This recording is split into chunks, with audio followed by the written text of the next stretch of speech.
Hi friends, 10th class social studies 21 lesson reading Telangana రాష్ట్ర సాధన ఉద్యమం. నీరు, నిధులు, నియామకాల కోసం తెలంగాణ ప్రజలు చేసిన సుదీర్ఘ పోరాటాల ఫలితంగా 2014 జూన్ 2న భారతదేశంలో తెలంగాణ ఒక పూర్తి స్థాయి రాష్ట్రంగా అవతరించింది. ఈ అధ్యాయంలో ఈ ప్రక్రియ గురించి తెలుసుకుందాము. మీరు లేదా మీ కుటుంబ సభ్యులు ఈ ఉద్యమాన్ని చూసి ఉండవచ్చు లేదా అందులో పాల్గొని కూడా ఉండవచ్చు. మీ అనుభవాలను తరగతిలో పంచుకోండి. ప్రత్యేక తెలంగాణ రాష్ట్రం కోరటం వెనుక ఉన్న ప్రధాన కారణాలు ఏమై ఉంటాయని మీరు అనుకుంటున్నారు? తెలంగాణ రాష్ట్ర సాధనలో ప్రముఖ పాత్ర వహించిన వారి పేర్ల జాబితాను మీ తల్లిదండ్రులు మరియు ఉపాధ్యాయుల సహకారంతో తయారు చేయండి. వారి పాత్రను తెలియజేసే పోస్టర్ లేదా గోడ పత్రికను తయారు చేసి మీ తరగతి గదిలో ప్రదర్శించండి. భారతదేశంలో హైదరాబాదు రాష్ట్ర కలయిక. భారతదేశ స్వాతంత్ర ఉద్యమ చివరి దశలో హైదరాబాద్ రాష్ట్రం లేదా నిజాం సంస్థానం అందరి దృష్టిని ఆకర్షించింది. భారతదేశాన్ని బ్రిటిష్ పాలకులు విడిచి వెళ్ళిన తర్వాత స్వాతంత్ర రాజ్యంగా ఏర్పడాలని నిజాం భావించాడు. హైదరాబాద్లోని జాతీయవాదులు దీనిని వ్యతిరేకించారు. హైదరాబాద్ రాష్ట్రంలోని 16 జిల్లాలలో 8 జిల్లాలు తెలుగు మాట్లాడే ప్రాంతాలుగా ఉన్నాయి. ఈ ప్రాంతాలను తెలంగాణగా వ్యవహరించే వాళ్ళు. హైదరాబాద్లోని జాతీయవాదులు గ్రామాలకు వెళ్ళి తెలుగు భాషలో విద్య కోసం, ప్రజాస్వామిక ప్రభుత్వం కోసం, సామాజిక సమానత్వం కోసం ప్రచారం చేయసాగారు. 1920-1930 దశకాలలో ఆంధ్ర మహాసభ ఈ ఆకాంక్షను ముందుకు తీసుకెళ్లింది.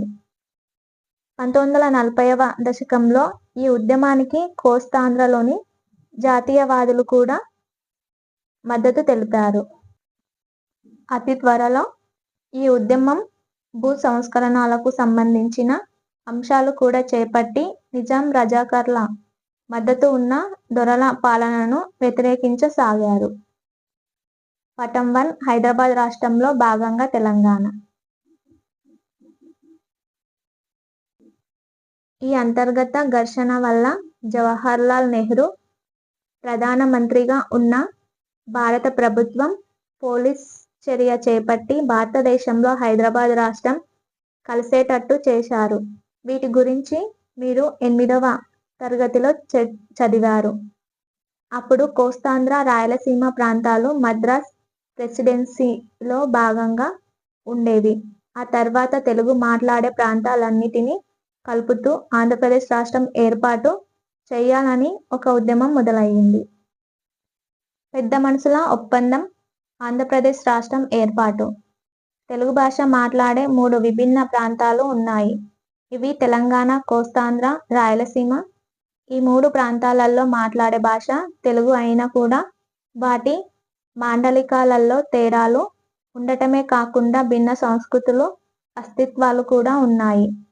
గిరిజన భాషలు దక్కన్ ఉర్దూ, కన్నడ, మరాఠీ భాషలతో మిళితమైన జానపద సాంప్రదాయం నుండి తెలంగాణ భాష రూపొందింది.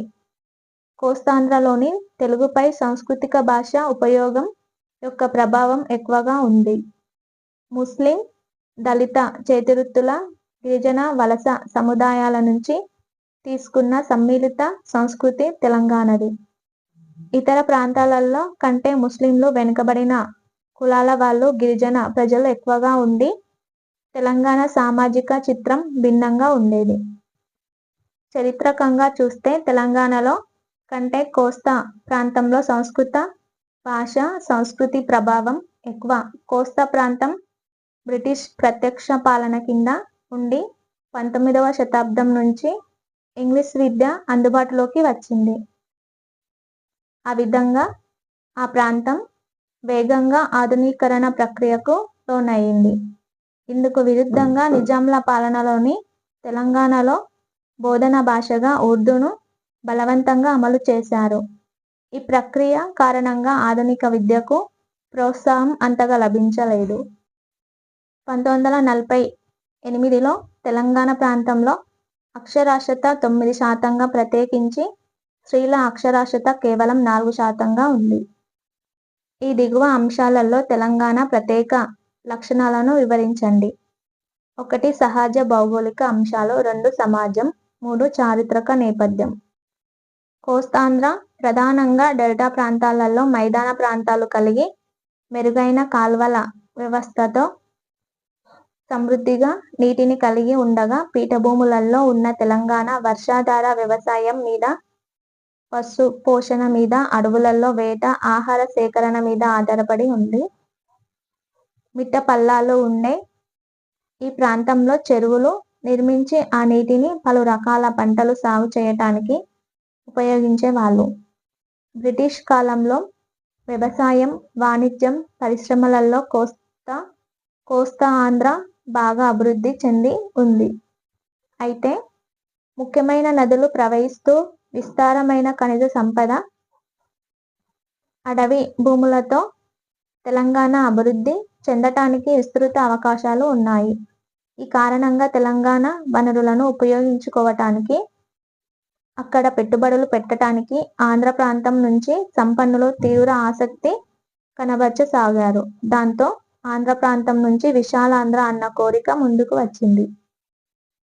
భారతదేశంలో కలిసిన తర్వాత హైదరాబాద్ రాష్ట్రం 1952లో ప్రజాస్వామిక విధానంలోకి వచ్చింది. హైదరాబాద్ రాష్ట్రానికి ఎన్నిక అయిన మొదటి ముఖ్యమంత్రి బూరుగుల రామకృష్ణరావు. మద్రాస్ ప్రెసిడెన్సీ నుంచి 1953లో ఆంధ్ర ప్రాంతం వేరుపడటంతో టంగుటూరి ప్రకాశం ముఖ్యమంత్రి అయ్యారు. అయితే తెలుగు మాట్లాడే ప్రాంతాలను ఏకం చేయాలని ఉద్యమం మొదలయ్యింది. విలీనానికి అనుకూలంగా ఆంధ్ర శాసనసభ ఏకగ్రీవ తీర్మానం చేయగా, హైదరాబాద్ రాష్ట్ర శాసనసభలో అధిక శాతం సభ్యులు విలీనానికి తీవ్ర అభ్యంతరాలు వ్యక్తం చేశారు. కోస్తాంధ్రలోని సంపన్న, అభివృద్ధి చెందిన వర్గం కొత్తగా ఏర్పడబోయే రాష్ట్రంలో ఆధిపత్యం సాధిస్తారని వాళ్ళు ఆందోళన పడసాగారు. ఎటువంటి ప్రయోజనాలు లేకుండానే తెలంగాణ ప్రజలు తమ వనరులపై నియంత్రణను కోల్పోతారని భయపడ్డారు. కోస్తా ప్రాంతంలో ఇంగ్లీష్ చదువులు చదివిన యువత పెద్ద సంఖ్యలో ఉండటంతో తెలంగాణ యువత విద్య, ఉపాధి అవకాశాల గురించి కూడా వాళ్ళు ఆందోళన పడసాగారు. కేంద్ర ప్రభుత్వ చొరవతో ఇరు ప్రాంతాల నాయకులు ఢిల్లీలో సమావేశం అయ్యి సుదీర్ఘ చర్చల తర్వాత 1956 ఫిబ్రవరి 20న పెద్ద మనుషుల ఒప్పందం కుదుర్చుకున్నారు. ఈ ఒప్పందంపై ఆంధ్ర ప్రాంతం నుంచి బెజవాడ గోపాలరెడ్డి, నీలం సంజీవారెడ్డి, గౌతు లచ్చన్న, అల్లూరి సత్యనారాయణ రాజు, తెలంగాణ నుంచి బూరుగుల రామకృష్ణరావు, మర్రి చెన్నారెడ్డి, జెవి నరసింగారావు, కెవి రంగారెడ్డి సంతకాలు పెట్టారు. వీళ్ళు మౌలికంగా 14 అంశాలపైన ఒప్పందానికి వచ్చారు. దీంతో తెలంగాణ ప్రజల సంతృప్తికి లోబడి 2 రాష్ట్రాల విలీనానికి మార్గం సుగమం అయ్యింది. ఆ విధంగా హైదరాబాదు రాజధానిగా ఆంధ్రప్రదేశ్ నూతన రాష్ట్రంగా ఏర్పడింది. ఈ ఒప్పందంలోని ముఖ్య అంశాలు: 1. పరిపాలనపై ఖర్చును 2 ప్రాంతాలు ఆయా నిష్పత్తిలో భరించాలి. తెలంగాణలోని రెవెన్యూ మిగులుని తెలంగాణ అభివృద్ధికి మాత్రమే ఖర్చు చేయాలి. 2. తెలంగాణలో అప్పటికి ఉన్న విద్యా సౌకర్యాలను తెలంగాణ విద్యార్థులకు మాత్రమే కేటాయిస్తారు. 3. 12 ఏళ్ల పాటు తెలంగాణలో నివసిస్తే తెలంగాణ ప్రాంతంలో ఉద్యోగాలకు, విద్యా సంస్థలలో ప్రవేశాలకు అర్హతనిచ్చే ముల్కీ నియమాలను కొనసాగించటానికి అంగీకరించారు. 4. తెలంగాణ అభివృద్ధి అవసరాలను పర్యవేక్షించటానికి శాసనసభ నుంచి 20 మంది సభ్యులతో చట్టబద్ధమైన ప్రాంతీయ సంఘాన్ని ఏర్పాటు చేయటానికి అంగీకరించారు. 5.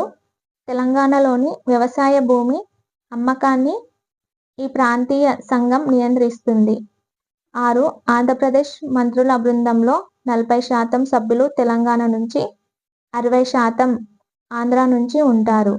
7 ముఖ్యమంత్రి ఆంధ్ర ప్రాంతం నుంచి ఉంటే ఉప ముఖ్యమంత్రి తెలంగాణ నుంచి, ముఖ్యమంత్రి తెలంగాణ నుంచి ఉంటే ఉప ముఖ్యమంత్రి ఆంధ్ర నుంచి ఉండాలి. పటం 2 విభజనకు ముందు ఆంధ్రప్రదేశ్.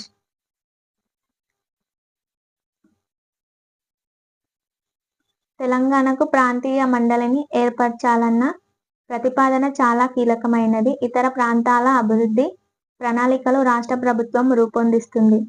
తెలంగాణ విషయంలో వీటిని ప్రాంతీయ మండలి రూపొందించి ఉండాల్సింది. తెలంగాణ ప్రాంత అవసరాలకు అనుగుణంగా సర్వతోముఖ అభివృద్ధిని ప్రాంతీయ మండలి సాధించాలి. సాధారణ ప్రణాళికకు లోబడి సాగునీరు, పారిశ్రామిక అభివృద్ధికి ప్రణాళిక రచన, అభివృద్ధికి సంబంధించిన అంశాలను ఈ మండలి చూడాలి. తెలంగాణ ప్రాంతానికి సంబంధించి వివిధ ఉద్యోగాలలో నియామకాలను కూడా పర్యవేక్షిస్తుంది. అంతేకాకుండా తెలంగాణ భూములను తెలంగాణేతర ప్రాంత ప్రజలకు అమ్మటాన్ని అది నియంత్రిస్తుంది. ఆ విధంగా ఈ ఒప్పందం ప్రభుత్వ వనరులు సమంగా వాడుకునేలా, తెలంగాణ యువతకు విద్య, ఉపాధి అవకాశాలు లభించేలా చేయటానికి ప్రయత్నించింది.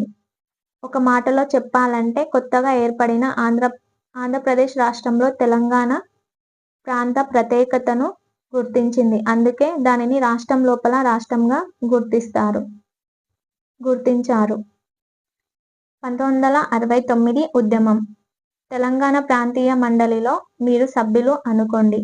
ఎటువంటి ప్రత్యేక అభివృద్ధి పనులను మీరు సూచిస్తారు? మీరు ప్రత్యేకంగా ప్రతిపాదించే 3 పథకాలను పేర్కొనండి. తెలంగాణలోని ఎస్సీలు, గిరిజనులు, సంచార ప్రజలకు ఉపాధి అవకాశాలు లభించటానికి ఏ విధానాలను అనుసరించి ఉండాల్సింది? తెలంగాణలోని ఖనిజ వనరుల వినియోగానికి మంచి మార్గం ఏది? తెలంగాణలోని రైతులు, కూలీలు ఎదుర్కొనే సమస్యలు ఇతర ప్రాంతాల కంటే భిన్నమైనవా? తరగతి గదిలో చర్చించండి. ప్రత్యేక తెలంగాణ రాష్ట్ర ఏర్పాటు కోరిన వారిలో విద్యార్థులు ప్రముఖ పాత్ర ఎందుకు పోషించారనుకుంటున్నారు? కాలక్రమంలో పెద్ద మనుషుల ఒప్పందం అమలు కాకపోవటంపై అసంతృప్తి పెరిగిపోసాగింది. ఈ అసంతృప్తికి 3 ప్రధాన కారణాలు ఉన్నాయి. 1 తెలంగాణలోని రెవెన్యూ మిగులుని ఇతర ప్రాంతాలకు మళ్లించటం. 2 ప్రభుత్వ రంగ ఉపాధిలో వివక్షత. 3 ముల్కీ నియమాలకు విరుద్ధంగా తెలంగాణ ప్రాంతంలో పనిచేస్తున్న కోస్తా ఆంధ్ర వ్యక్తులకు స్థానికత హోదాను కల్పించటం. కొన్ని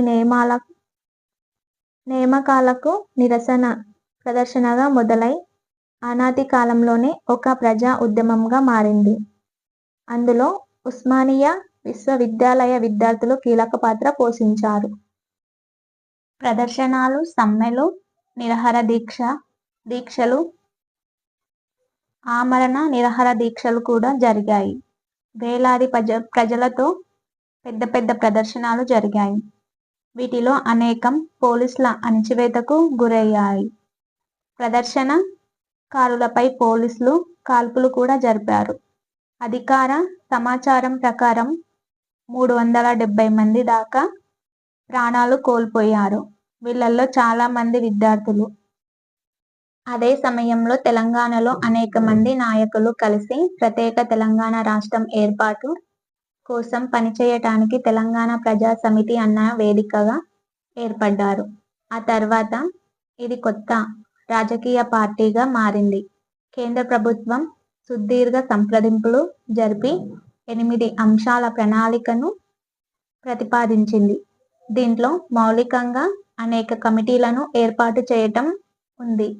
చాలా మందిని ఇది సంతృప్తి పరచకపోయినా ఉద్యమం తాత్కాలికంగా సద్దుమణిగింది. చిత్రం 21.1 1969 తెలంగాణ ఉద్యమంలోని వివిధ నిరసన రూపాలు.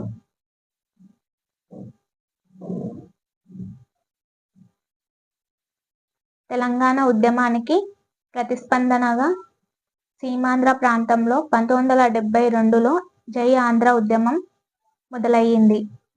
కోస్తా జిల్లాలను మరింత అభివృద్ధి చేయాలని కోరటమే కాకుండా స్థానిక హోదాకు సంబంధించి ముల్కీ నియమాలను కూడా తొలగించాలని ఇది కోరింది. తమ ఉద్యోగ అవకాశాలు దెబ్బతింటాయన్న భయంతో ఇక్కడ కూడా విద్యార్థుల ఉద్యమంలో ప్రధాన భాగంగా ఉన్నారు. ప్రభుత్వ ఉపాధిలో స్థానిక ప్రజలకు ప్రాధాన్యత ఇస్తామని అన్ని ప్రాంతాల ప్రజలకు విశ్వాసం కల్పిస్తూ 1973లో కేంద్ర ప్రభుత్వం 6 సూత్రాల విధానాన్ని రూపొందించారు. విద్యా అవకాశాలు అన్ని ప్రాంతాలలోనూ విస్తరింపచేయటం, హైదరాబాదులో కేంద్రీయ విశ్వవిద్యాలయం ఏర్పాటు చేయటం వంటివి దీనిలో భాగంగా ఉన్నాయి. దానితో తెలంగాణ ప్రాంతీయ కౌన్సిల్ మరియు ముల్కీ నిబంధనలను నిలిపివేశారు. ఆ విధంగా పెద్ద మనుషుల ఒప్పందంలో పొందుపర్చిన తన ప్రత్యేక అస్తిత్వాన్ని తెలంగాణ కోల్పోయింది. ఆంధ్రప్రదేశ్లోని అన్ని ప్రాంతాలను ఒకటిగా పరిగణించసాగారు. ఆ సమయంలో పాలక కాంగ్రెస్ పార్టీకి చెందిన కేంద్ర ప్రభుత్వం, కేంద్ర నాయకత్వం పదే జోక్యం చేసుకోవటానికి వ్యతిరేకంగా కొత్త రాజకీయ ఉద్యమం ఒక అలగా ఎగిసింది. ఇదే తెలుగుదేశం పార్టీ ఆవిర్భావానికి దారితీసింది. దీంతో ప్రాంతీయ ఉద్యమాలు తాత్కాలికంగా చల్లబడ్డాయి. తెలంగాణలో పెరుగుతున్న అసంతృప్తి. పెద్ద మనుషుల ఒప్పందం ఉన్నప్పటికీ ప్రాంతీయ మండలిని ఏర్పరచటం వంటి అనేక కీలక అంశాలను అమలు చేయలేదు. కేవలం ప్రాంతీయ కమిటీని మాత్రమే ఏర్పాటు చేశారు. దాని సిఫారసులు తప్పనిసరిగా అమలు చేయాలని లేదు. ప్రభుత్వం వాటిని తరచూ విస్మరించేది. 1956 నుంచి 1990 వరకు ప్రణాళికాబద్ధ అభివృద్ధి కాలంలో ఆంధ్రప్రదేశ్ రాష్ట్రంలో అనేక అభివృద్ధి పనులు జరిగాయి. పెద్ద ఆనకట్టలు కట్టారు. సాగునీరు, విద్యుత్ పథకాలను మొదలుపెట్టారు. పెద్ద గనులు, పారిశ్రామిక కేంద్రాలు ప్రారంభించారు. వ్యవసాయ ఉత్పత్తిని పెంపొందించటానికి హరిత విప్లవాన్ని అమలు చేశారు. పెద్ద సంఖ్యలో విశ్వవిద్యాలయాలు, సాంకేతిక సంస్థలను స్థాపించారు.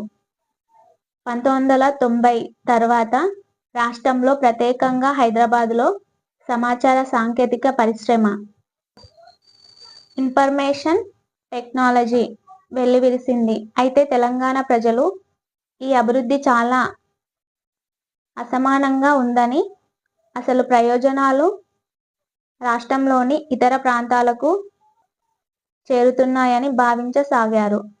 తెలంగాణ ప్రాంతంలోని వనరులను స్థానిక ప్రజల ప్రయోజనం కోసం ఉపయోగించటం లేదని కూడా వాళ్ళు భావించసాగారు. రాష్ట్రంలో ఏర్పడుతున్న కొత్త ఉపాధి అవకాశాలను ఇతర ప్రాంత ప్రజలు చేజెక్కించుకుంటున్నారని ఇక్కడి యువత భావించసాగింది. వ్యవసాయ ప్రగతికి స్థూల పంటల విస్తీర్ణం పెరుగుదల ఒక సూచికగా మీరు ఎందుకు భావిస్తున్నారు? సాగునీటికి అధికంగా బావులపై ఆధారపడటం వల్ల తెలంగాణ రైతులు ఎటువంటి సమస్యలు ఎదుర్కొంటున్నారు? గతంలో ప్రజానీటి వనరులైన చెరువులు వంటివి ఎందుకు విస్మరించబడ్డాయి? వాటి పునరుద్ధరణకు ఎటువంటి చర్యలు చేపట్టాలి? తెలంగాణలో అధిక సంఖ్యలో జరుగుతున్న ఆత్మహత్యలకు కారణాలు ఏమిటి? కోస్తాంధ్రతో పోలిస్తే తెలంగాణలో అక్షరాస్యత శాతం తక్కువగా ఉండటానికి కారణాలు ఏమిటి? మొత్తం పంట వేసిన విస్తీర్ణం మిలియన్ హెక్టార్లు. సాగునీటి కింద ఉన్న నికర విస్తీర్ణం లక్షల హెక్టార్లలో. ప్రాంతం ఆంధ్ర, తెలంగాణ. 1955 నుండి 1956 వరకు ఆంధ్రలో 4.2, తెలంగాణలో 4.8.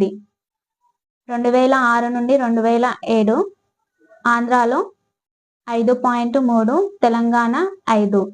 వృద్ధి శాతం ఆంధ్రాలో 20, తెలంగాణ 5.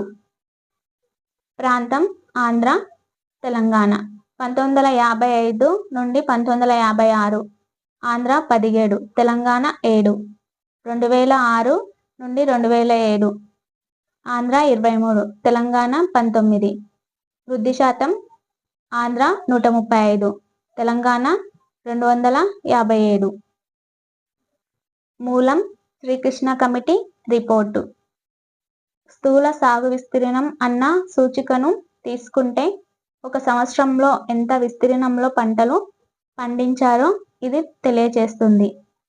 ఇది కోస్తా ఆంధ్ర ప్రాంతంలో గణనీయంగా పెరిగింది, కానీ తెలంగాణలో దాదాపుగా అంతే ఉంది.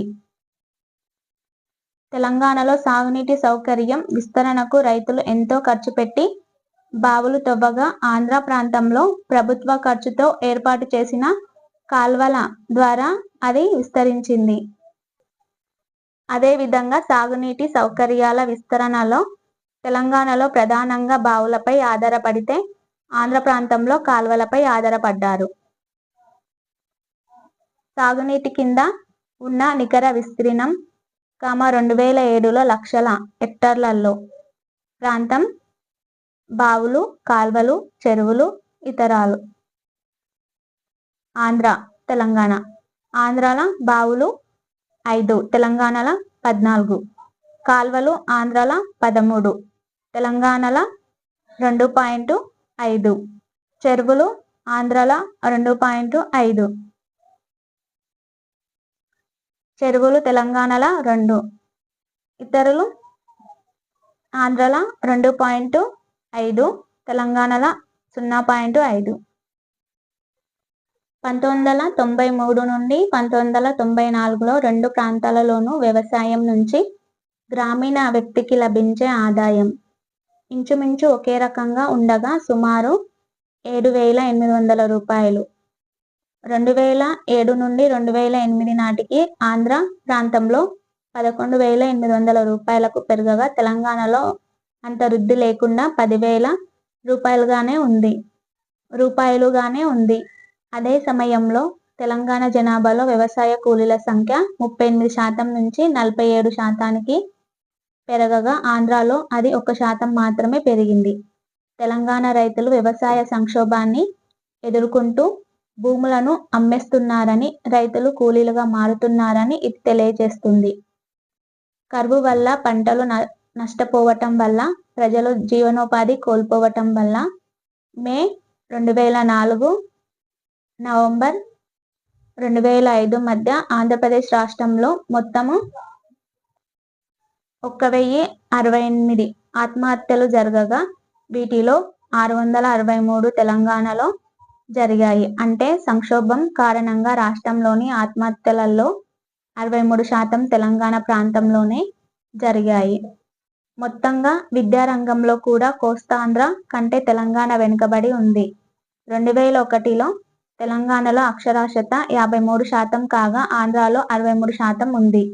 అదే సమయంలో తెలంగాణలోని పేదలు, సామాజికంగా వెనుకబడిన వర్గాలలో అక్షరాస్యత శాతం ఇంకా తక్కువగా ఉంది. తెలంగాణలో 159 కళాశాలలు ఉన్నాయి. హైదరాబాదును మినహాయిస్తే 116 కళాశాలలే ఉన్నాయి. అదే ఆంధ్రాలో అంతే మంది యువతకు 181 కళాశాలలు ఉన్నాయి. అదేవిధంగా కళాశాలల విద్యకు గ్రాంటు తెలంగాణకు 93 కోట్ల రూపాయలు కాగా ఆంధ్రాకు 224 కోట్ల రూపాయలు ఉంది. అసమాన అభివృద్ధే కాకుండా తెలంగాణ ప్రజలలో సాంస్కృతికంగా వివక్షతకు గురవుతున్నామన్న భావన కలిగింది. రెండు ప్రాంతాల కలయిక తర్వాత కోస్తాంధ్ర భాష, సంస్కృతి ఆదర్శమైనవిగా ప్రచారం చేస్తూ తెలంగాణ భాషా సంస్కృతులను వెనుకబడినవిగా చూడసాగారు. పాఠశాల పాఠ్య పుస్తకాలలో తెలంగాణ చరిత్ర, సంస్కృతి, నాయకులకు తగినంత ప్రాతినిధ్యం లభించలేదు. తెలంగాణలోని గ్రామ దేవతలను, పండుగలను విస్మరిస్తూ కోస్తా ప్రాంతాలకు చెందిన పండుగలకు సంస్కృతీకరించబడిన సాంస్కృతిక ఆచారాలకు ప్రాధాన్యతను ఇవ్వసాగారు. సినిమాలు కూడా తెలంగాణ ప్రజలను వెనుకబడిన వాళ్ళుగా, మొరటు వాళ్ళుగా చిత్రీకరించాయి. ఇదే సమయంలో కోస్తాంధ్ర నుంచి, రాష్ట్రం బయట నుంచి సంపన్నులు తెలంగాణలో, ప్రత్యేకించి హైదరాబాద్ నగరం చుట్టుపక్కల పలు భూములు కొనుగోలు చేయటానికి పెద్ద ఎత్తున పెట్టుబడులు పెట్టారు. దీనివల్ల ఈ ప్రాంతంలోకి పెట్టుబడులు వచ్చినప్పటికీ ఇటువంటి అభివృద్ధితో స్థానిక ప్రజలు ప్రయోజనం పొందలేదు. అంతేకాదు రియల్ ఎస్టేట్ వర్గాలతో తమ భూములపై నియంత్రణను కోల్పోసాగారు. అదే సమయంలో తెలంగాణలోని పేద రైతులు, కూలీలు అనేక రకాల ఒత్తిడులకు లోనయ్యారు. ఒకవైపున తక్కువగా ఉన్న అంతరించిపోతున్న నీటి వనరులతో మెట్ట ప్రాంతాలలోని పేద రైతులు వ్యవసాయ ఉత్పత్తిలో ప్రతిబంధకాలను ఎదుర్కొంటున్నారు. చేతివృత్తుల వాళ్ళు తమకు అవసరమైన వెదురు, కలప వంటి ముడి సరుకులు అంతరించిపోవటంతో పాటు తమ ఉత్పత్తులకు గిరాకీ లేకపోవటంతో అనేక సమస్యలను ఎదుర్కొంటున్నారు. బట్టలు ఉతకడం వంటి సాంప్రదాయ సేవా కులాల వాళ్ళు, సంచార జాతులు కూడా తమ సేవలకు గిరాకీ తగ్గిపోవటం, జీవనోపాధులు నష్టపోవటం వంటి సమస్యలను ఎదుర్కొంటున్నారు. ఇటువంటి సమస్యలను దేశవ్యాప్తంగా పేద ప్రజలందరూ ఎదుర్కొంటున్నప్పటికీ ఆంధ్ర వ్యాపారస్తులకు ప్రయోజనం చేకూరటానికి రాష్ట్ర ప్రభుత్వం అనుసరిస్తున్న ధనికుల అనుకూల విధానాల వల్ల ఇలా జరుగుతుందని తెలంగాణ ప్రజలు భావించారు. నిజమైన ప్రజాస్వామిక ప్రభుత్వం తమ అవసరాలకు అనువైన విధానాలను అనుసరిస్తుందని తెలంగాణ ప్రజలు ఆశించారు. తమ కోరికలను విని తమ సమస్యలను పరిగణలోకి తీసుకునే ప్రభుత్వాన్ని వాళ్ళు కోరుకున్నారు. తెలంగాణలో జరుపుకునే ప్రధాన పండుగలు ఏవి? నెలల వారీగా జాబితా తయారు చేయండి. తెలంగాణ ప్రజలు, భాష, సంస్కృతిని సరిగ్గా చిత్రీకరించిన సినిమాల జాబితాను తయారు చేయండి. గత 20 సంవత్సరాలలో హైదరాబాదు చాలా పెద్ద సంపన్న నగరంగా ఎదిగింది. అయినప్పటికీ తెలంగాణ ప్రజలు దానితో ఎందుకు సంతృప్తి చెందలేదు? తెలంగాణ రైతులు, చేతివృత్తుల వాళ్ళు ఎదుర్కొంటున్నట్టు వంటి సమస్యలనే ఇతర రాష్ట్రాల వాళ్ళు కూడా ఎదుర్కొంటున్నారు. వాళ్ళ సమస్యల పరిష్కారానికి ప్రత్యేక రాష్ట్రం ఏర్పాటు ఒకటే సరిపోతుందా? ఎందుకు? 1990లలో ఉద్యమాలు, ఆర్థిక విధానాల సరళీకరణ వల్ల రైతులు, చేతివృత్తుల వాళ్ళు, ఇతరులు తీవ్ర సమస్యలకు గురికాగా పెద్ద సంఖ్యలో ఆంధ్ర గుత్తేదారులు, ప్రైవేటు పెట్టుబడిదారులు బ్రహ్మాండమైన లాభాలు దండుకున్నారు. రైతులు కొనుగోలు చేసే రసాయనిక ఎరువులు, పురుగు మందులు, విద్యుత్ వంటి ఉత్పాదకాల ధరలు తీవ్రంగా పెరిగాయి. ఇంకోవైపున దిగుమతి చేసుకున్న చౌకైన వ్యవసాయ ఉత్పత్తుల నుంచి పోటీని ఎదుర్కొన్నారు. తెలంగాణలో భూగర్భ జల వనరులు అంతరించి పోతుండటంతో మరింత లోతుగా బోరుబావులు తవ్వటానికి పెద్ద మొత్తంలో పెట్టుబడి పెట్టాల్సి రావటంతో రైతులు మరింత సంక్షోభానికి గురయ్యారు. పైన పేర్కొన్నట్టుగా ఈ కారణాల వల్ల ఈ ప్రాంతంలో పెద్ద సంఖ్యలో రైతులు ఆత్మహత్యలకు పాల్పడ్డారు. అంతేకాకుండా ఈ కారణంగా తెలంగాణలో వ్యవసాయ భూములను పెద్ద ఎత్తున బయటి నుంచి వచ్చిన ధనిక ప్రజలకు తెగ నమ్ముకోవాల్సి వచ్చింది. అదేవిధంగా చేతి వృత్తుల వాళ్ళు, సాంప్రదాయంగా సేవలు అందించే వాళ్ళు తమ ఉపాధులు కోల్పోయారు. కొత్త ఉపాధులకు తగిన సామర్థ్యాలు వాళ్లకు లేవు. అదే సమయంలో ప్రభుత్వం తన ఖర్చును తగ్గించుకోవటానికి కొత్తగా నియామకాలను తగ్గించేస్తుంది. ప్రైవేటు రంగం బాగా విస్తరించినప్పటికీ నిరుద్యోగం లేదా భద్రత లేని ఉద్యోగం పెద్ద సమస్యగా పరిణమించింది. క్రమంగా జనాభాలోని వివిధ వర్గాల ప్రజలు తమ ప్రత్యేక సంఘాలు, ఉద్యమాలు ఏర్పరచుకొని తమ కోరికల కోసం పోరాడసాగారు. తెగ కుల సంఘాలైన తుడుం దెబ్బ, లంబాడి, నంగారబేరి, ఎరుకల కురు వంటివి ఏర్పడి తమ సాంప్రదాయ జీవన విధానంపై జరుగుతున్న దాడిని ఎదుర్కొంటూ తమ అస్తిత్వ అవసరాలైన నీరు, నేల, అడవులను కాపాడుకోవటానికి పోరాడసాగారు. మాదిగ, దండోరా, కురుమగొల్ల, డోలుదెబ్బ, మోకు దెబ్బ వంటివి ఏర్పడ్డాయి.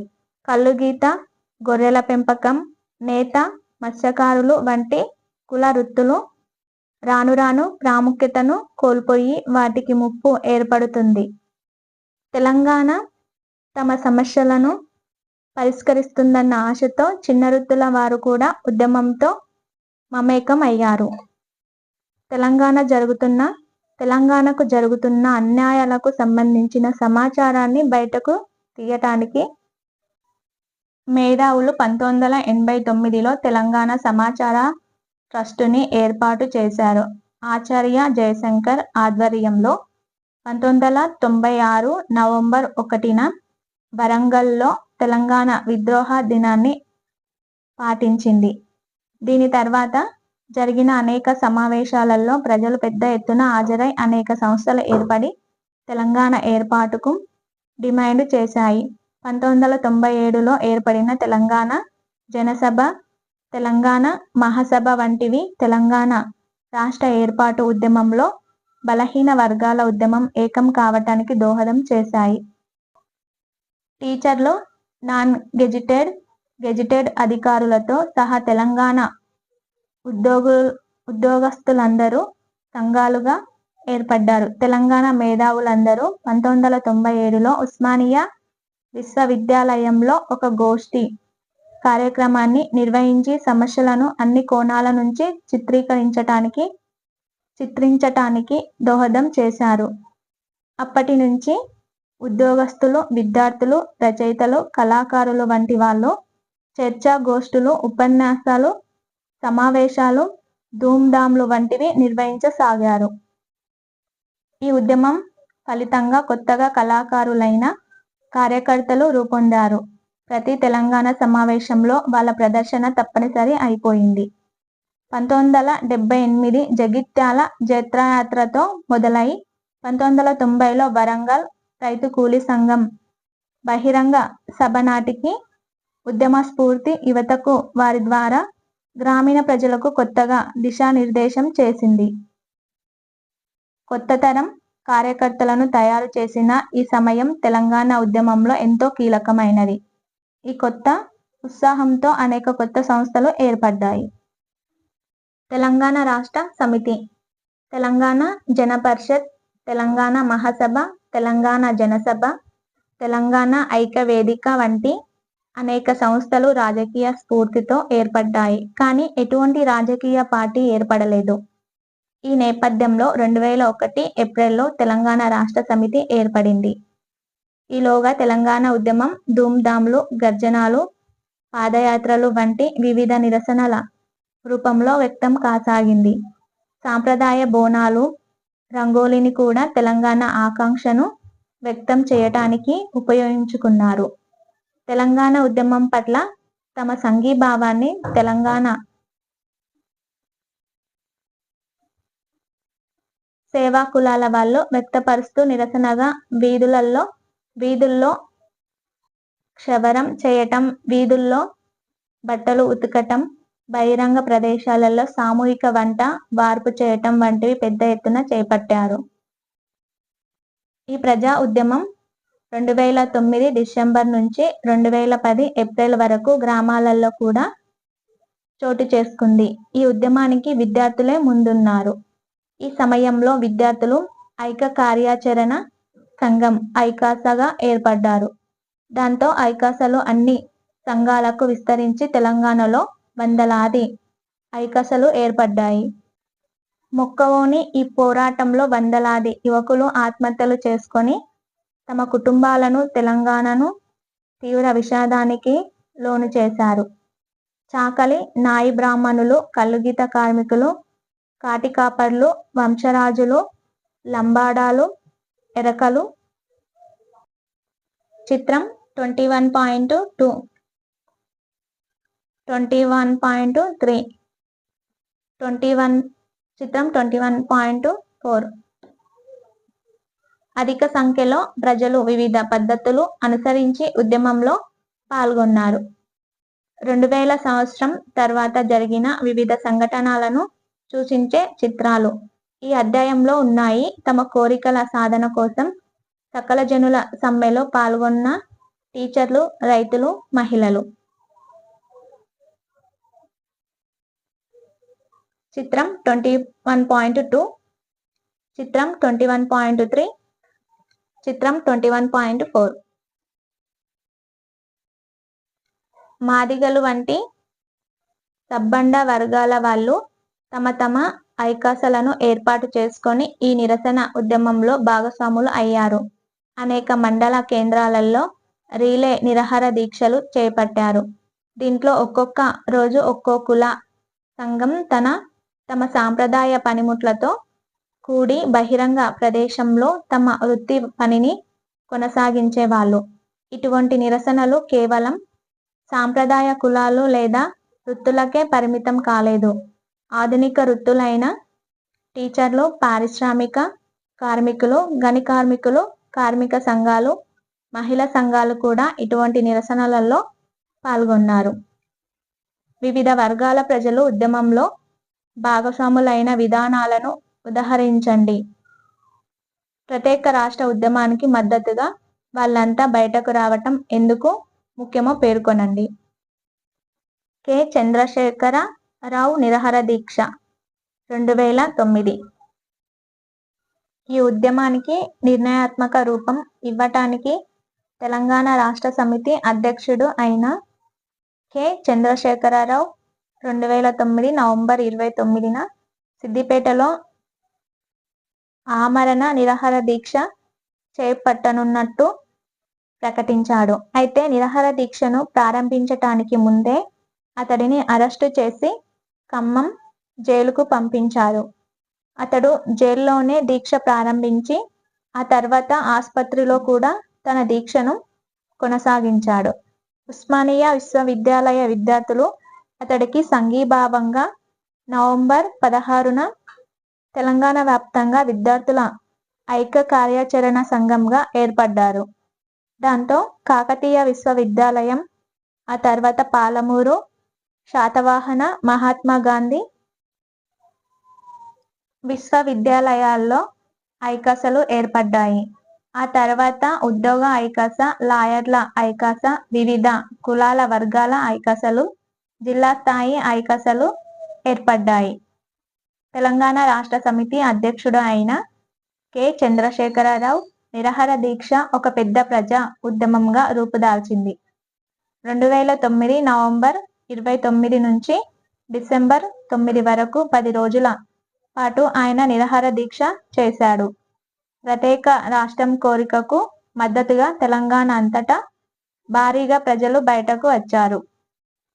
తెలంగాణ సాధన క్రమంలో 2009 డిసెంబర్ 10న శాసనసభను ముట్టడి చేస్తామని విద్యార్థి ఐకాస చేసిన ప్రకటన చాలా ముఖ్యమైనది.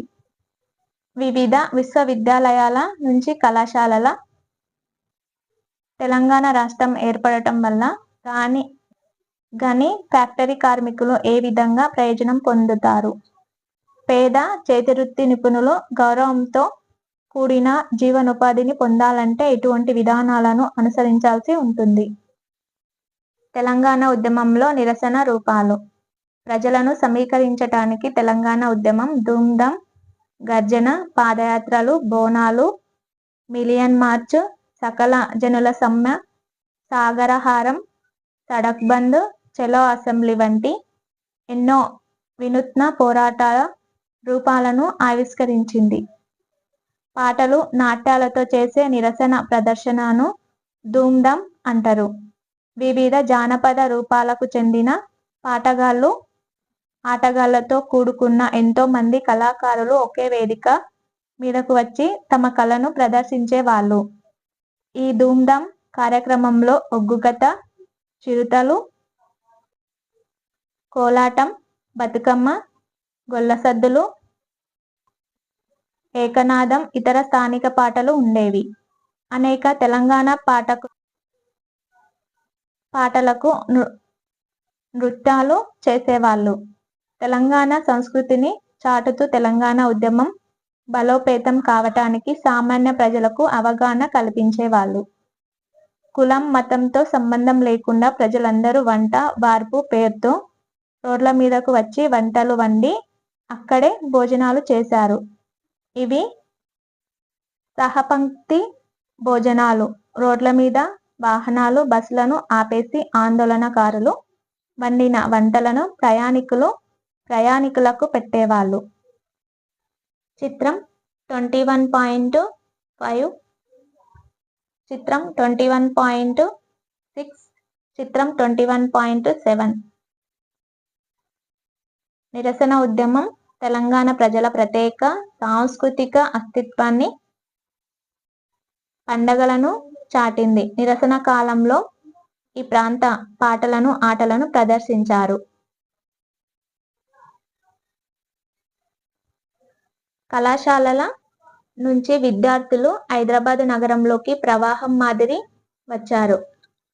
శాసనసభను ముట్టడించటానికి వీళ్ళందరూ శాసనసభ చుట్టూ ఉన్న తమ బంధువులు, స్నేహితుల ఇళ్లల్లో దాక్కొని మరుసటి రోజు పోలీసుల కళ్ళు కప్పి శాసనసభ ముట్టడి చేపట్టారు.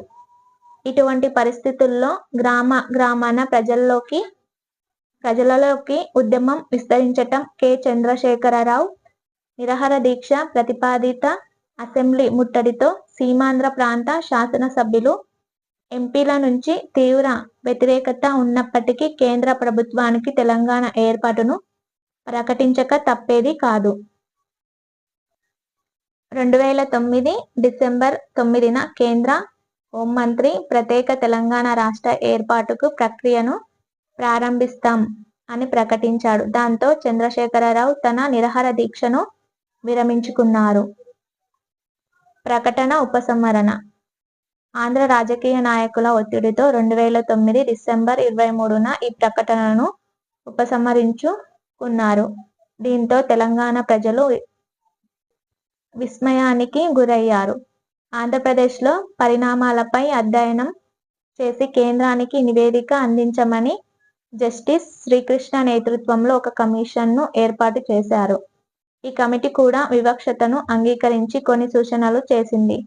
ఈ ప్రకటన ఉపసంహరణకు గల కొన్ని కారణాలను పరిశీలిద్దాము.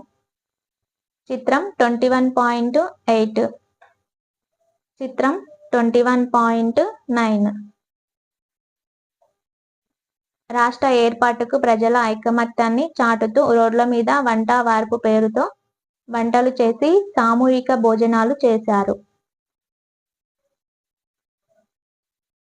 హైదరాబాదు అభివృద్ధికి కేంద్రంగా మారింది. ఆర్థిక సంస్కరణలలో విజయానికి గాను, ప్రపంచ వ్యాప్త గుర్తింపుకు గాను భారతదేశంలో అది కీలక మహానగరంగా మారింది. అన్ని వనరులను ఇక్కడ కేంద్రీకరించటంతో ప్రాంతీయ అభివృద్ధిలో అసమానతలు కూడా చోటు చేసుకున్నాయి. వివిధ ప్రాంతాల నుంచి అనేక మంది హైదరాబాదులో పెట్టుబడులు పెట్టారు. ఉపాధి, విద్యా అవకాశాల కోసం పెద్ద సంఖ్యలో ప్రజలు హైదరాబాదుకు వలస వచ్చారు. ఇతర ప్రాంతాల నుండి వలస వచ్చిన పెట్టుబడిదారులు తమ భవిష్యత్ గురించి ఆందోళన పడసాగారు. కొత్త రాష్ట్రం ఏర్పడితే కాలువలలో సాగునీరు అందదేమోనని, విద్యుచ్ఛక్తి కొరత ఏర్పడుతుందేమోనని కోస్తా రైతులు కూడా ఆందోళన చెందసాగారు. చిత్రం 21.10. భద్రతా వలయాన్ని ఛేదిస్తున్న ఉద్యమకారులు. చిత్రం 21.11. మిలియన్ మార్చులో పాల్గొంటున్న ఉద్యమకారులు. తెలుగు భాష ప్రతిపాదికన ఒకటిగా ఏర్పడిన రాష్ట్రం విలీనం రద్దు కావటం ద్వారా రెండు రాష్ట్రాలుగా ఏర్పడటం దురదృష్టకరమని సీమాంధ్రలో చాలా మంది భావించారు. కొత్త రాష్ట్రమైన తెలంగాణ ప్రకటన నుంచి కేంద్ర ప్రభుత్వం వెనక్కి తగ్గేలా ఒత్తిడి తెచ్చే ఉద్దేశంతో ఈ నిరసనలు చేపట్టారు. ఈ సమయంలో స్వతంత్ర రాష్ట్రాన్ని సాధించుకోవటానికి తెలంగాణలో ప్రజలందరి ప్రయోజనాలకు కొత్త రాష్ట్రం ప్రాతినిధ్యం వహించేలా చూడటానికి అన్ని రకాల సామాన్య ప్రజలను సమీకరిస్తూ స్వయం ప్రతిపత్తి గల పార్టీయేతర అనేక సంస్థలు తమ కార్యకలాపాలను కొనసాగించాయి. ఇవన్నీ సమాజంలోని వివిధ వర్గాల ప్రజలను ఉద్యమంలోకి తెచ్చాయి. ఈ సంస్థలు ఉనికిలో లేని సామాజిక సంస్థలకు రాజకీయ రూపాన్నిచ్చి అట్టడుగు నుంచి ప్రజా ఉద్యమాన్ని, రాజకీయ ఉద్యమాన్ని బలోపేతం చేశాయి. తెలంగాణ కోసం ఈ సంస్థలు పూర్తికాల కార్యకర్తలను తయారు చేశాయి. అన్ని స్థాయిలలో పెద్ద సంఖ్యలో ఐకసలు, ఇతర సంఘాలు ఏర్పడ్డాయి. వీటన్నిటినీ కలుపుతూ తెలంగాణ ఐక్య కార్యాచరణ సంస్థను ఎందుకు ఏర్పాటు చేయవలసి వచ్చింది? దీని ఏర్పాటు ఉద్యమాన్ని ఎలా ప్రభావితం చేసింది? తెలంగాణ ఉద్యమంలో కార్యకర్తగా మిమ్మల్ని ఊహించుకోండి. ప్రత్యేక రాష్ట్రాన్ని ఏర్పాటు చేయటానికి కేంద్ర ప్రభుత్వం అంగీకరించినప్పుడు మీ భావనలను వివరించండి. చిత్రం 20.12 సాగరహారం పేరుతో హైదరాబాదులో ట్యాంక్ బండ్ మీద నిర్వహించిన ఊరేగింపు. ఈ కార్యకర్తలు వివిధ స్థాయిలలో ఉద్యమాన్ని నిర్వహించారు. సాధారణ ప్రజలను, నాయకత్వాన్ని కలుపుతూ కొత్త నిర్మాణ రూపాలను ఏర్పరిచారు. అన్ని పార్టీలను, సంస్థలను ఐక్యం చేసి ఒక తాటి మీదకు తీసుకురావటానికి తెలంగాణ ఐక్య కార్యాచరణ సంస్థగా ఏర్పడ్డారు. దీని నాయకత్వంలో 6 పెద్ద ఆందోళనలు చేపట్టారు. సహాయ నిరాకరణ ఉద్యమం, మిలియన్ మార్చ్, సకల జనుల సమ్మె, 42 రోజుల పాటు కొనసాగిన సాధారణ సమ్మె, సాగరహారం, హైదరాబాదులోని హుస్సేన్ సాగర్ చుట్టూ మానవహారం, సంసద్ యాత్ర, చలో పార్లమెంటు మరియు చలో అసెంబ్లీ. సాధించుకున్న తెలంగాణ. ఈ నేపథ్యంలో కేంద్ర ప్రభుత్వం 6 ప్రాంతాలలోని కాంగ్రెస్ నాయకులతో సంప్రదిస్తూ తన ప్రత్యామ్నాయాలను కొనసాగించింది. ఒక నిర్ణయం తీసుకోవాల్సిందిగా జాతీయ స్థాయిలో ఒత్తిడి పెరిగింది. ఈ విధంగా తెలంగాణ ఒక జాతీయ సమస్యగా మారింది. ఆంధ్ర, తెలంగాణ ప్రాంతాల వాదనలను విన్న కాంగ్రెస్ కోర్ కమిటీ రాష్ట్ర విభజనకు అనుకూలంగా అంతిమ నిర్ణయం తీసుకుంది. అందుకు అనుగుణంగా ఆంధ్రప్రదేశ్ రాష్ట్రాన్ని విభజిస్తూ ఫిబ్రవరి 18న లోక్సభలో, ఫిబ్రవరి 20న రాజ్యసభలో, మార్చి 1న రాష్ట్రపతి ఆమోద ముద్రతో పార్లమెంటు బిల్లుని ఆమోదించి 2014 జూన్ 2ను ఆవిర్భావ దినంగా ప్రకటించింది. పార్లమెంటులో బీజేపీ, బీఎస్పీ, సిపిఐ, ఇతర ప్రతిపక్ష పార్టీలు ఈ బిల్లుకి మద్దతునిచ్చాయి. ప్రజాస్వామిక ప్రక్రియలో నిర్ణయాలు ఆలస్యం కావచ్చు, కానీ నిరసనలతో ప్రజలు తమ పోరాటాన్ని పట్టు విడవకుండా కొనసాగించటం వల్ల ఆంధ్రప్రదేశ్ నుంచి తెలంగాణను వేరు చేయాలని దేశాన్ని ఒప్పించాయి. వివిధ ప్రాంతాల ప్రజలు తెలంగాణ విజయోత్సవాలు చేపట్టారు. తమ కల నిజమైందని విద్యార్థులు, ఇతర కార్యకర్తలు సంతోషంతో సంబరాలు చేసుకున్నారు. పటం 3 జూన్ 2, 2014న సహకారమైన తెలంగాణ.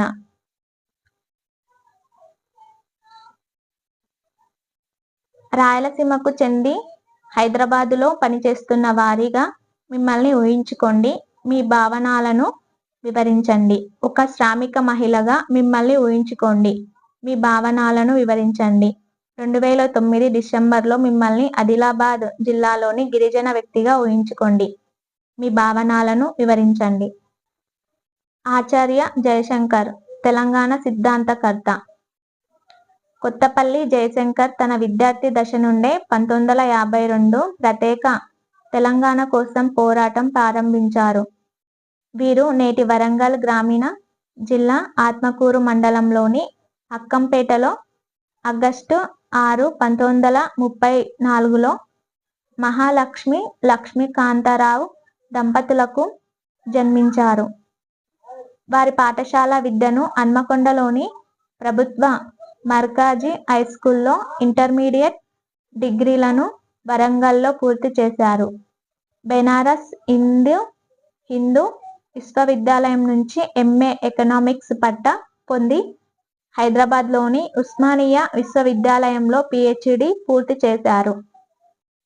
ఉపాధ్యాయ వృత్తితో జీవనం ప్రారంభించిన వీరు ఆ తర్వాతి కాలంలో చందా-కాంతయ్య మెమోరియల్ డిగ్రీ కళాశాల వరంగల్కు ప్రధానాచార్యులుగా, central institute of English and foreign languages ప్రస్తుత ఇఫ్లూ రిజిస్ట్రార్గా, కాకతీయ విశ్వవిద్యాలయానికి రిజిస్ట్రార్గా, ఉపకులపతిగా పనిచేశారు.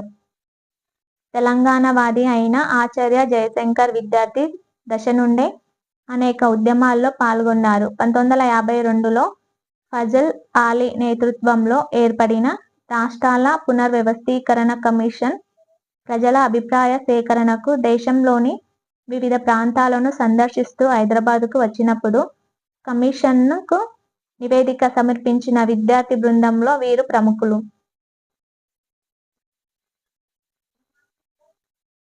వీరి నివేదిక చూసిన తరువాత తెలంగాణ ప్రత్యేక రాష్ట్రంగా నిలదొక్కుకోగలదా అని కమిషన్ అడిగిన ప్రశ్నకు సమాధానంగా అడుక్కుతినైనా బతుకుతాం కానీ ఆంధ్ర వాళ్లతో కలిసి ఉండము అని ఎంతో ధైర్యంగా చెప్పిన విద్యార్థి నాయకుడు. 1969లో తెలంగాణ ఉద్యమం బలోపేతం కావటంలో వీరి కృషి అభినందనీయం. తెలంగాణ విద్య, ఉద్యోగ, సాంస్కృతిక పరంగా ఎదుర్కొంటున్న వివక్షతలకు తెలంగాణ ప్రాంత ప్రజలు వివిధ రంగాలలో వెనుకబడటానికి ఆంధ్రవారి ఆధిపత్య ధోరణియే కారణమనే తెలంగాణ భావజాలాన్ని ప్రచారం చేశారు. 1996లో ప్రారంభమైన మలిదశ ఉద్యమానికి సిద్ధాంతకర్త వీరే. ప్రామాణికమైన, నమ్మకమైన తన గణాంకాలతో తెలంగాణ ఎదుర్కొంటున్న వివక్షతలను వివిధ ప్రసార మాధ్యమాల ద్వారా విరివిగా ప్రచారం చేశారు. తెలంగాణ ఉద్యమం 3 రూపాలలో కొనసాగాలని ఆయన ఆశించారు. అందులో మొదటిది భావజాల వ్యాప్తి, రెండవది వివిధ రూపాలలో కొనసాగే ఉద్యమాలు, ఆందోళనలు, చివరగా మూడవది రాజకీయ ప్రక్రియ. తెలంగాణ సాకారమయ్యే వరకు భావజాల వ్యాప్తికి ఆచార్య జయశంకర్ గారు అద్వితీయమైన కృషి చేశారు. వీరి భావాలతో ప్రభావితమైన విద్యార్థి సంఘాలు, వృత్తి సంఘాలు, రాజకీయ పార్టీలు, జాయింట్ యాక్షన్ కమిటీలు, జేఏసీ ఆందోళనలు చేపట్టడంతో తెలంగాణ ఉద్యమం ఊపందుకుంది. ఆశించిన విధంగానే జూన్ 2, 2014లో ప్రత్యేక తెలంగాణ రాష్ట్ర ఆవిర్భావం జరిగింది. నేను తెలంగాణ కండ్ల చూస్తా అని సాధికారికంగా ప్రకటించిన జయశంకర్ గారు దురదృష్టవశాత్తు తన కల సాకారం అయ్యే లోపుగానే అనారోగ్య కారణంగా జూన్ 21, 2011లో పరమాపదించారు. జయశంకర్ జ్ఞాపకార్థం తెలంగాణ రాష్ట్ర ప్రభుత్వం వ్యవసాయ విశ్వవిద్యాలయానికి ఆచార్య జయశంకర్ వ్యవసాయ విశ్వవిద్యాలయం అని పేరు పెట్టడం జరిగింది. మరియు కొత్తగా ఏర్పాటు చేసిన జిల్లాలలో ఒకదానికి జయశంకర్ జిల్లాగా నామకరణం చేశారు. కీలక పదాలు: రజాకార్లు, పోలీస్ చర్య, ప్రాంతీయ మండలి, ముల్కీ నిబంధనలు, సీమాంధ్ర, స్థూల సాగు విస్తీర్ణం. ఓకే ఫ్రెండ్స్, ఈ వీడియో మీకు నచ్చినట్లయితే లైక్ చేయండి, అలాగే మీ ఫ్రెండ్స్కి షేర్ చేయండి అండ్ ఈ ఛానల్ని సబ్స్క్రైబ్ చేసుకోండి. ఏమైనా మిస్టేక్స్ ఉంటే కామెంట్ చేయండి. నేను చేసే ప్రతి వీడియోస్ మీకు రావాలంటే ఈ ఛానల్ని ఖచ్చితంగా సబ్స్క్రైబ్ చేసుకోండి. Okay, thank you.